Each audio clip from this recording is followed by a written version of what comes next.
Next topic क्या है हमारे पास, वो है मॉनेटरी पॉलिसी। अब जो फिजिकल पॉलिसी थी वो तो थी गवर्नमेंट की पॉलिसी, अब जो मॉनेटरी पॉलिसी है वो किसकी है, आरबीआई की। आरबीआई का मतलब रिजर्व बैंक ऑफ इंडिया। अब ये जो है मॉनेटरी पॉलिसी को कंट्रोल करता है, यानी कि कब मनी की सप्लाई करनी है, कितना रेट ऑफ इंटरेस्ट होना चाहिए, ये सारी बातें इनके ऊपर कंट्रोल कौन रखता है, हमारे देश का आरबीआई यानी कि सेंट्रल बैंक। अब जो है सप्लाई ऑफ मनी कितनी होनी चाहिए, रेट ऑफ इंटरेस्ट कितना लगना चाहिए, कितनी मनी किसको अवेलेबल होनी चाहिए, तो इन सारी बातों के ऊपर कंट्रोल जो है ये कौन रखता है, आरबीआई। तो इसके लिए जो आरबीआई है वो कुछ जो है मेजर्स लेता है। मेजर्स टू मॉनेटरी पॉलिसी वो क्या है कि जो हमने बैंकिंग चैप्टर में भी पढ़े थे वो बिल्कुल सेम मेजर्स वो लेता है, एक तो क्वांटिटेटिव और एक लेता है वो क्वालिटेटिव मेजर्स। ठीक है, अभी जो है क्वांटिटेटिव मेजर्स में क्या क्या है, bank rate, open market operation, change in minimum cash reserve ratio, change in liquidity ratio. अब क्या है बैंक रेट। अब देखो कि अगर मान लो कमर्शियल बैंक कौन से होते हैं जो हम अपने घर के आसपास भी देखते हैं, कि जैसे पीएनबी है, एसबीआई है,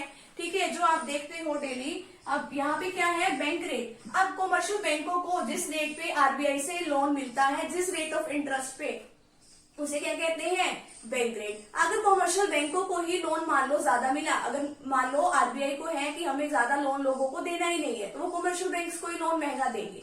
ठीक है, अगर कमर्शियल बैंकों को ही लोन ज्यादा रेट पे मिला है तो आगे क्या कमर्शियल बैंक सस्ता लोन देंगे, लोगों को नहीं देंगे। अगर लोन महंगा है तो लोग लोन लेंगे ही नहीं है। ठीक है, तो इस तरीके से वो क्या कर सकता है, मनी के उस पे जो मनी की कितनी सप्लाई करनी है उसके ऊपर कंट्रोल रख सकता है। और अगर आरबीआई को ये है कि हाँ भी हमें ज्यादा लोन देना है तो वो कमर्शियल बैंकों को थोड़ा ठीक रेट पे इंटरेस्ट पे लोन दे देगा। अगर उसको ठीक रेट पे मिला वो आगे पब्लिक को ठीक रेट पे इंटरेस्ट देंगे, कि जिससे जो लोग हैं वो लोन ले ले और अपना काम कर ले। ठीक है, तो वो आरबीआई के ऊपर डिपेंड है। अगर शॉर्ट टर्म पीरियड के लिए होता है उसको रेपो रेट कहते हैं, और अगर लॉन्ग टर्म पीरियड के लिए लोन लेते हैं वो उसको बैंक रेट कहते हैं, कमर्शियल बैंक। नेक्स्ट क्या है, open market operations. Open market operations में जो सिक्योरिटी है, अब वो क्या करता है, आरबीआई देखता है कि मुझे कब सिक्योरिटीज को सेल करना है, कब मुझे परचेज करना है।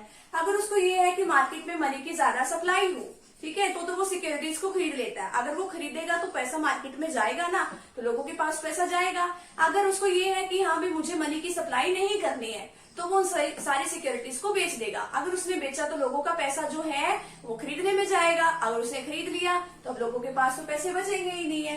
ठीक है, तो इस तरीके से ओपन मार्केट ऑपरेशंस में वो सिक्योरिटीज को खरीदता और बेचता है। नेक्स्ट है change in minimum cash reserve ratio. अब जो है कैश रिजर्व जो रेशो है, अब देखो जो बैंक है, बैंक के पास जितना पैसा आता है वो सारा का सारा पैसा जो फर्दर लोन पे तो नहीं दे देता आगे। अब मान लो बैंक के पास पैसे आए हैं 1000 रुपीज आए हैं, तो अब बैंकों को इसमें से कुछ जो अमाउंट है वो सीआरआर के फॉर्म में रखनी पड़ती है।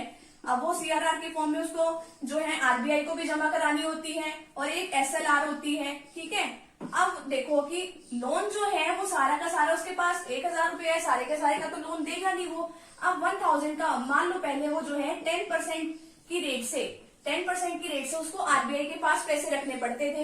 अब 1000 का 10% अगर हम करते हैं 100, ठीक है, 100 उसने मान लो जो है आरबीआई को दिए, और 100 जो है कैश रिजर्व रेशो जो है 10% है, और एसएलआर भी कितनी है, 10% है। अब उसने 10% आरबीआई को दे दिया और कुछ परसेंट उसको अपने पास भी रखना पड़ता है 10%। अब मान लो उसने 200 रुपए तो जो है उसके ऐसे ही लेने देने में चले गए। अब बाकी बचे कितने, फिर 800। अब वो 800 रुपए जो है आगे पब्लिक को लोन के तौर पे दे सकता है।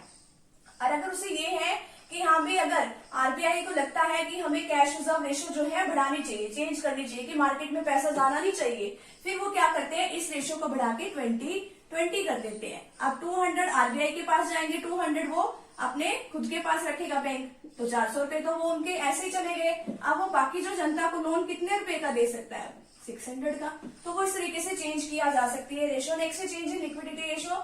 लिक्विडिटी रेशो यानी कि अब बैंकों को खुद भी अपने पास कुछ जो है सिक्योरिटी के तौर पे रखना पड़ता है, तो इस तरीके से चेंज किया जा सकता है। इसमें नेक्स्ट है qualitative measures. Change in margin requirement of loan. अब मार्जिन रिक्वायरमेंट का मतलब क्या है, अब जो लोग हैं लोन लेते हैं, लोन लेने के बदले में बैंक सिक्योरिटी रखवाता है। अगर मान लो बैंकों को है कि 100 रुपए की अगर वो कोई लोन दे रहे हैं तो उसके बदले में जो है वो 120 रुपए की चीज की कोई सिक्योरिटी रखवाते हैं। अगर बैंकों को लगता है, आरबीआई को लगता है कि हाँ भाई हमें मान लो कि ज्यादा सप्लाई करनी ही नहीं है मार्केट में पैसों की, तो वो इस रेट को और बढ़ा देंगे। वो कहेंगे कि 100 रुपए के अगर आपको लोन चाहिए तो आपको 150 वाली चीज जो है वो आपको सिक्योरिटी के तौर पे जमा करानी चाहिए, ठीक है। और अगर मान लो उनको ये है कि हमें ज्यादा लोन सप्लाई करना है तो वो कहेंगे कि जो 100 रुपए की जो चीज है, चलो आप उसके ऊपर 110 रुपीज जो है सिक्योरिटी के लिए आओ, ठीक है। अब सिक्योरिटी तो ज्यादा मांगेंगे ही।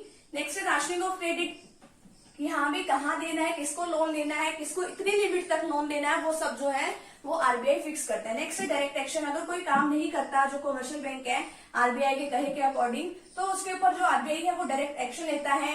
हो सकता है कि इन फ्यूचर जो है उसको लोन देना बंद कर दे या किसी और तरीके की रिस्ट्रिक्शंस लगा सकता है। मॉरल सुएशन, इसका मतलब होता है कि हाँ भाई वो एक प्रेशर डालता है कि आपको इस तरीके से इस पॉलिसी को पूरा करना है दूसरे कमर्शियल बैंक्स के ऊपर, तो वो उसकी गाइडलाइंस को पूरा करते हैं। तो ये हमारा मॉनेटरी पॉलिसी का यहाँ पे टॉपिक है, ये यहाँ पे कंप्लीट है। तो फटाफट से भी आप इतने का स्क्रीनशॉट ले लीजिए।